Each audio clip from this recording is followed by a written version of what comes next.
Salut tout le monde! Dans cette vidéo, je vais vous montrer comment faire des éraflures sur vos jeans pour leur donner un look use et style. On verra ensemble 3 méthodes super simples, avec des techniques faciles à reproduire chez vous, même sans aucune expérience. Préparez vos jeans et vos outils, on commence. Salut tout le monde! Aujourd'hui, on va voir comment créer des super éraflures sur vos jeans pour leur donner un look use et style sans avoir besoin de les porter pendant des années. On va explorer 2 méthodes vraiment efficaces et faciles à réaliser chez vous. Premièrement, parlons du papier de verre. C'est une méthode classique, mais qui donne d'excellents résultats. Choisissez un papier de verre à grain moyen, ni trop fin, ni trop grossier. Un grain autour de 100 ATWO100 devrait être parfait.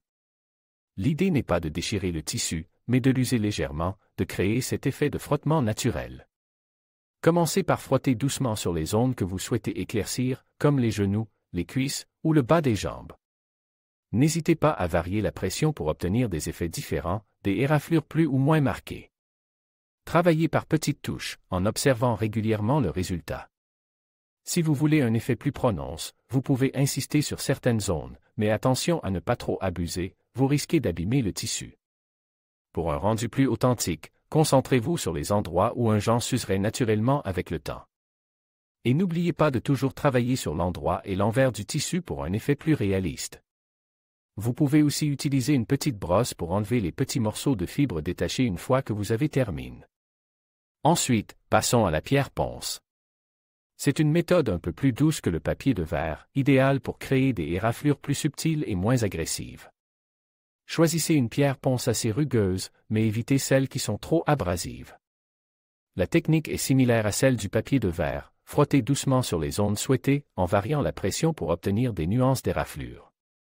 La pierre ponce est parfaite pour créer un effet plus naturel, presque comme si le jean avait été usé par le temps et par le mouvement. Elle est aussi moins susceptible d'abîmer le tissu que le papier de verre, ce qui est un avantage non négligeable. Prenez votre temps, observez le résultat régulièrement et n'hésitez pas à ajuster votre technique en fonction du rendu souhaité. Comme avec le papier de verre, un petit coup de brosse à la fin permettra de nettoyer les résidus et de parfaire le travail. Et voilà! Vous avez maintenant 2 méthodes simples et efficaces pour créer des éraflures sur vos jeans et leur donner un look unique et personnalisé. N'hésitez pas à expérimenter et à trouver la technique qui vous convient le mieux. Alors, on attaque le sujet qui vous brûle les doigts. Comment faire des super éraflures sur votre jean pour un look style et unique. On va voir ensemble 2 méthodes vraiment efficaces et je vous donnerai aussi quelques conseils pour éviter les catastrophes. Commençons par la technique du crochet, ou plutôt du décolletage sartorial, comme disent les pros. C'est une méthode précise qui vous permet de contrôler parfaitement le résultat. Vous aurez besoin d'un crochet à laine ou d'un outil similaire avec un petit crochet bien pointu. L'idée, c'est de tirer délicatement les fils de trame de votre jean, ceux qui vont horizontalement. Choisissez une zone, peut-être sur le genou ou à l'arrière des cuisses, et commencez par un petit trou. Ensuite, avec patience, tirez un fil après l'autre, en suivant la ligne horizontale. N'hésitez pas à utiliser une petite pince à épiler pour vous aider à attraper les fils les plus récalcitrants. Plus vous tirez de fils, plus l'éraflure sera importante. Le secret, c'est la régularité. Essayez de garder une largeur et une profondeur constantes pour un résultat harmonieux. N'oubliez pas de travailler sur l'endroit et l'envers du tissu pour un effet plus réaliste. Avec un peu de pratique, vous pourrez créer des éraflures vraiment impressionnantes, avec des effets de délavage très naturels. Prenez votre temps, c'est un travail minutieux, mais le résultat vaut vraiment le coup. Ensuite, passons à la technique du chaulage. C'est une méthode plus rapide et plus brute, idéale pour créer un effet use plus généralisé.